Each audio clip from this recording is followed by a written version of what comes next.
Pandian stores அடுத்த வர எபிசோடில் பார்த்தீங்கன்னா ராஜி வந்து எக்ஸாம் எழுதுறதுக்காக சென்னை போகிறாங்க. அதனால பார்த்திங்க அப்படின்னா அவங்க அப்பா வீட்டுக்கு போயிட்டு அவங்க அப்பா அம்மா கிட்ட ஃபஸ்ட்டு ஆசீர்வாதம் வாங்கிட்டு அதுக்கப்புறம் அவங்க அப்பா தான் கிட்ட ஆசீர்வாதம் வாங்குறாங்க. வாங்கினதுக்கப்புறம் பார்த்திங்க அப்படின்னா உன் மனசில் வந்து இந்த மாதிரி நீ ஐஏஎஸ் ஆகணும் அப்படிங்கிற விதையை வந்து தூண்டினதே உங்கள் சித்தப்பா தான், அவங்க கிட்ட ஆசீர்வாதம் வாங்கலையா அப்படின்னு சொல்லிட்டு அவங்க அப்பா கேட்கும்போது சித்தப்பா கிட்டேயும் போய் ஆசீர்வாதம் வாங்க போகிறாங்க. அவங்க சித்தப்பாவும் பார்த்திங்கன்னா என்ன தான் கோபம் இருந்தாலும் ராஜி வந்து நல்லபடியாக எக்ஸாம் எழுதுன்னு சொல்லிட்டு வாழ்த்தி தான் அனுப்புகிறாங்க. இதனால ராஜியும் ரொம்ப சந்தோஷமாக இருக்காங்க. அதுக்கப்புறம் பார்த்திங்க அப்படின்னா மீனாவோட அம்மா வந்து இந்த மாதிரி சென்னையில் எங்கள் மாமா வீடு இருக்குது, நீங்கள் போய் வெளியே தங்காமல் எங்கள் மாமா வீட்டில் போய் 3 பேர் தங்கிக்கோங்கன்னு சொல்லிட்டு மீனாட்ட கேட்டால் வேணான்னு சொல்கிறா அப்படின்னு சொல்லிட்டு கோமதி கிட்ட சொல்லும் போது ஏன் மீனா நம்ம அங்கேயே போய் தங்கிக்கலாமே இதில் என்ன இருக்குது அப்படின்னு சொல்லிட்டு கேட்குறாங்க. அதுக்கப்புறம் சரி நாங்கள் அங்கேயே போய் தங்கிக்கிறோன்னு சொல்லிட்டு பார்த்திங்க அப்படின்னா கோமதியும் ஒத்துக்கிறாங்க.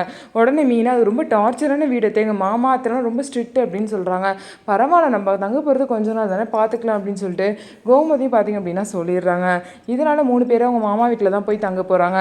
அதுக்கப்புறம் பார்த்திங்க அப்படின்னா கதிர் வந்து ராஜிக்கிட்ட பார்த்திங்க அப்படின்னா நான் உன் கூட வரல, நீ வந்து கவலைப்படாத, நீ நல்லபடியாக எக்ஸாம் எழுதிட்டு உன்னோட கனவை வந்து நீ கண்டிப்பாக வந்து அடையணும் அப்படின்னு சொல்லிட்டு ராஜிக்கு மோட்டிவேஷனாக சில விஷயத்தெல்லாம் சொல்கிறாங்க. அதுக்கப்புறம் ராஜி பார்த்திங்க அப்படின்னா எமோஷனல் ஆயிடுறாங்க. ஸோ இதுக்கப்புறம் ராஜி எப்படி எக்ஸாம் எழுதிட்டு நல்லபடியாக வரப்போகிறாங்க அப்படின்னு சொல்லிட்டு வெயிட் பண்ணி பார்க்கலாம். நம்ம வீடியோ உங்களுக்கு பிடிச்சிருந்தா நம்ம வீடியோவை லைக் பண்ணிவிட்டு பாருங்கள்.